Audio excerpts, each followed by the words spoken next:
an advocate for the abolishing of slavery. He was recently named one of the world's 100 most important people in Times Magazine, a true hero of humanity. Please welcome Mr. Biram.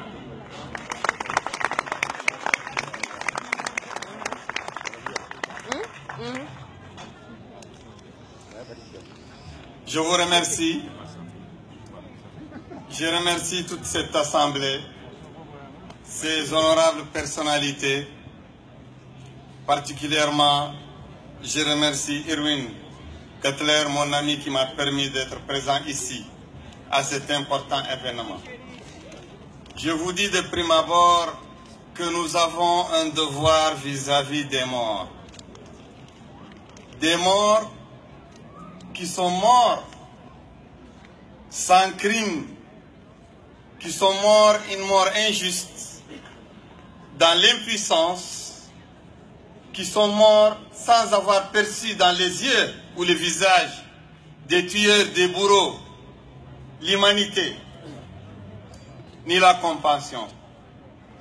Des morts qui sont restés sans sépulture. Les génocides continuent encore à guetter l'humanité, à menacer l'humanité.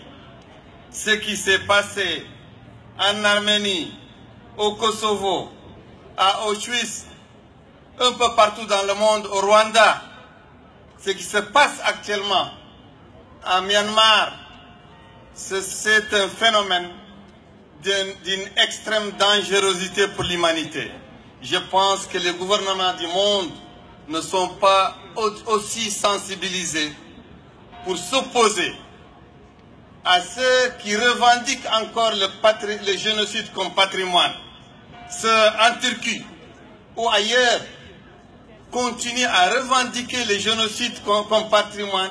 Il faut unir l'humanité contre ce genre de gouvernance, contre ce genre de revendication de l'histoire génocidaire.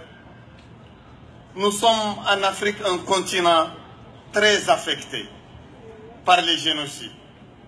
Dans mon pays, la Mauritanie, où encore sévit l'esclavage ancestral, où des hommes, une catégorie d'hommes, naissent propriété d'autres hommes. Il y a les génocides.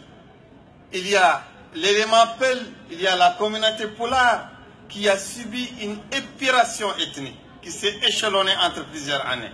Des femmes continuent chaque jour à réclamer la sépulture de leurs enfants, de leurs maris. Des enfants continuent à réclamer leur père, leur sépulture. Le gouvernement mauritanien continue à siéger au sein des Nations Unies, allègrement, à bénéficier de l'aide, à bénéficier du soutien.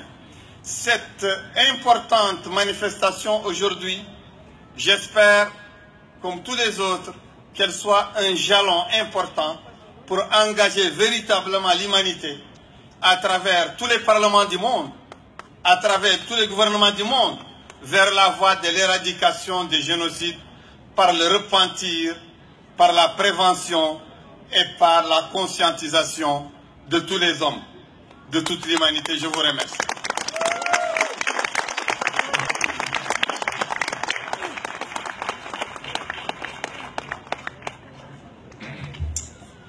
Merci beaucoup. Avant d'inviter notre prochain et dernier invité, merci pour votre patience, j'aimerais souligner la communauté Roma qui est ici, le Roma. Cette communauté qui en fait a déposé au gouvernement fédéral la reconnaissance de leur génocide aussi. Et croyez mes chers amis que la communauté arménienne est en support de vous.